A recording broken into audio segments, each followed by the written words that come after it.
Bonjour, mercredi 29 avril 2020, fête de Sainte-Catherine de Sienne.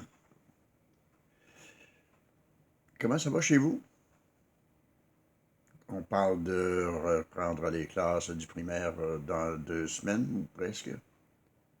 Ça sème de l'inquiétude, en même temps peut-être aussi de la joie, parce que on fait confiance. On vit peut-être des belles choses aussi à la maison de ce temps-là, malgré le confinement. Des belles occasions, en tout cas, pour prendre conscience de ce que nous avons, puis peut-être aussi de ce que nous n'avons pas.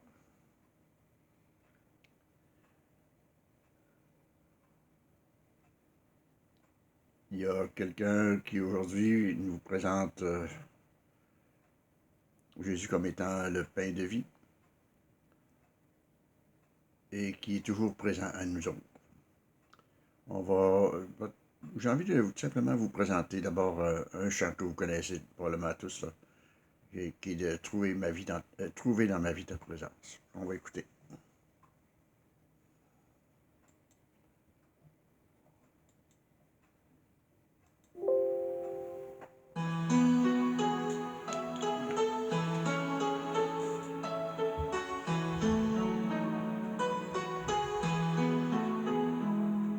Trouver dans ma vie ta présence, tenir une lampe allumée,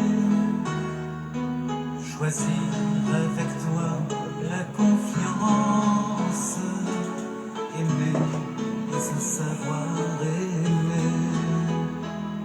Croiser ton regard dans le doute, brûler à l'écho de ta voix, rester pour le pas de la route, savoir reconnaître ton pas, trouver dans ma vie ta présence, tenir une lampe allumée,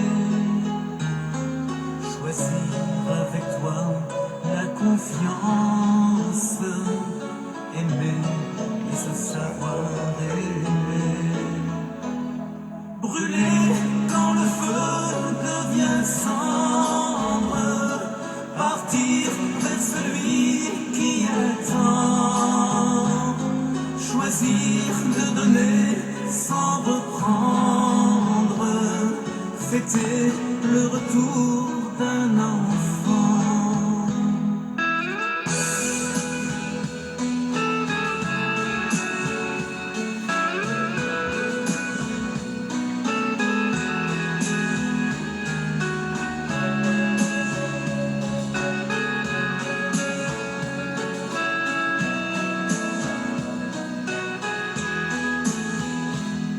Ouvrir quand tu frappes à ma porte, briser les verrous de la peur, savoir tout ce que tu m'apportes, rester et devenir meilleur, trouver dans ma vie ta présence, tenir une lampe allumée, choisir avec toi la confiance, aimer et se savoir aimer, trouver dans ma vie ta présence, tenir une lampe allumée, choisir avec toi la confiance, aimer et se savoir aimer,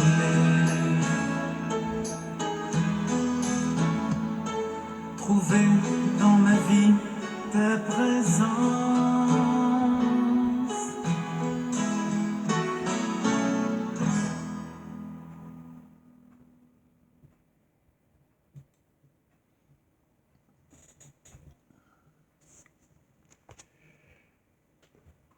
Évangile de Jésus-Christ selon saint Jean. En ce temps-là, Jésus disait aux foules, « Moi, je suis le pain de la vie. Celui qui vient à moi n'aura jamais faim. Celui qui croit en moi n'aura jamais soif. Mais je vous l'ai déjà dit, vous avez vu, et pourtant vous ne croyez pas. Tous ceux que me donne le Père viendront jusqu'à moi, et celui qui vient à moi, je ne vais pas le jeter dehors. Car je suis descendu du ciel pour faire non pas ma volonté, mais la volonté de celui qui m'a envoyé. Or, telle est la volonté de celui qui m'a envoyé, que je ne perde aucun de ceux qu'il m'a donnés, mais que je les ressuscite au dernier jour. Telle est la volonté de mon Père, qui est que celui qui voit le Fils et croit en lui ait la vie éternelle, et moi je les ressusciterai au dernier jour. Acclamons la parole de Dieu.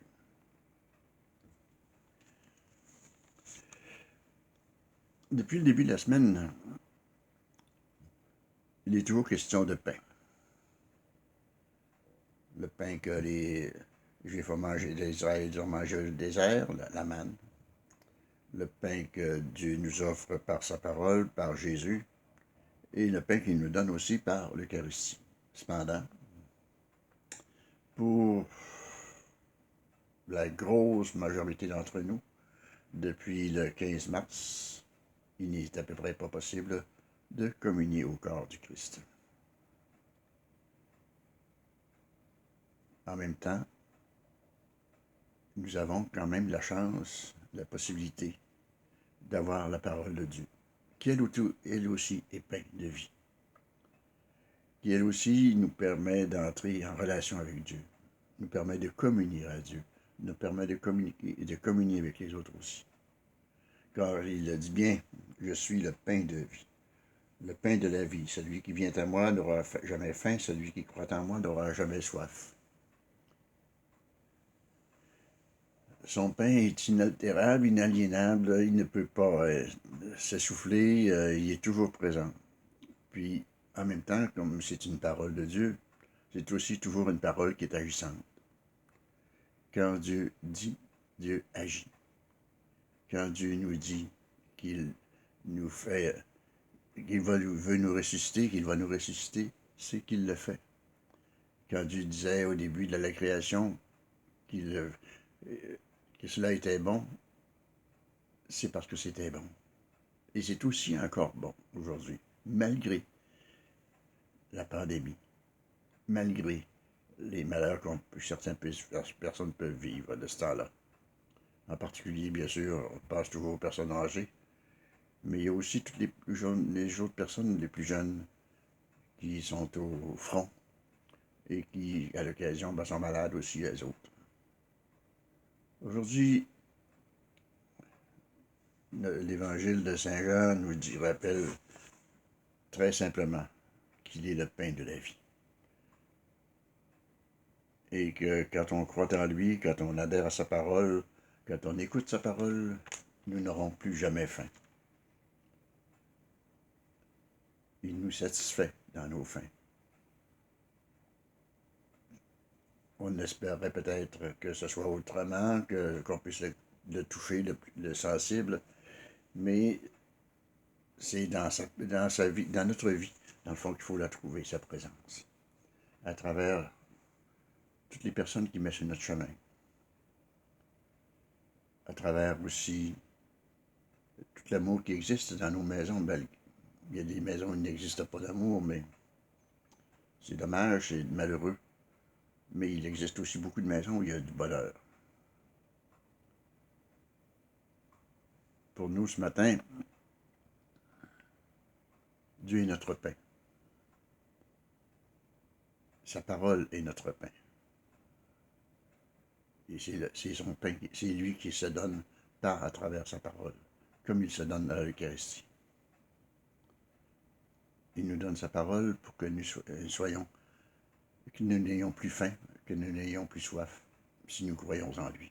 Il nous invite donc simplement à croire en lui et à voir aussi en lui et autour de nous sa présence, de la trouver sa présence, à travers tous les beaux gestes qui se posent actuellement.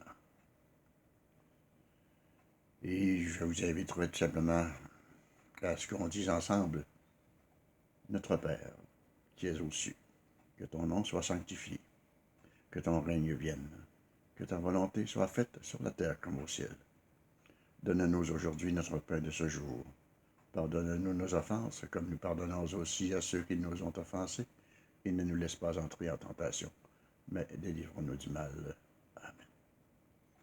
À chacune d'entre vous, je vous souhaite une bonne journée et que le pain de la parole de Dieu vous donne l'énergie que vous avez besoin pour faire la route et faire votre route d'aujourd'hui. Au nom du Père, du Fils et du Saint-Esprit. Amen. Bonne journée.